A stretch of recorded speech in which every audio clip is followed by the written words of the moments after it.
How do we resolve the immediate problems, and then how do we, what can we do to keep the situation from deteriorating further? This is Senator Tom Ada, chairperson on the Committee of Public Works, discussing DPW's buses used to take students to and from the schools. Tonight, Ada will be holding a roundtable discussion to get a more accurate assessment of what's going on with the bus operation at DPW and to find out where their shortfalls are. Ada says there were some buses that failed their inspection because their tires were unsafe. According to Ada, he received information that DPW actually transmitted the necessary documentation to purchase tires as early as January of this year, but that had to go to GSA, and the original bid for $43,000 was protested. By the time it got on Tangle and we're able to get the tires delivered, it was like 2 weeks before school started. There's no way that we're going to be able to change out 200 tires.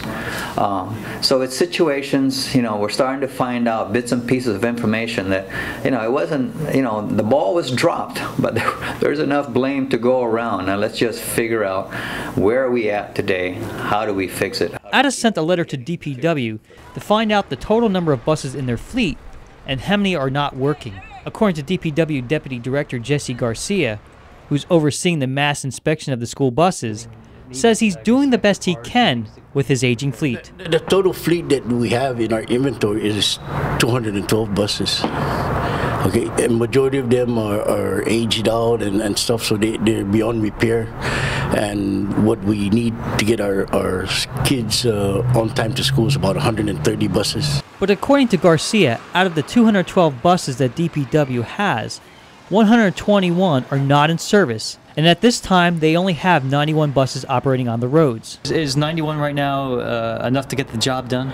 It's we're getting by. We still have a little delays, but we're working on trying to get the other buses up with additional parts that we need. Garcia says purchase orders for batteries, brakes, alternators, and radiators have been issued, but they are now waiting for them to come in. The bottom line is we've got to get these buses back online because we've got school kids that are waiting at the bus stops for as long as 2 hours waiting to be picked up. Time is very precious, and to have kids standing around, milling around at the bus stop for as long as 2 hours, we're just asking for trouble. Ada says we have to avoid this situation. These buses are important and we need to get them back online. He hopes to get a better understanding of the situation at tonight's roundtable discussion. David Macaluso, PNC News.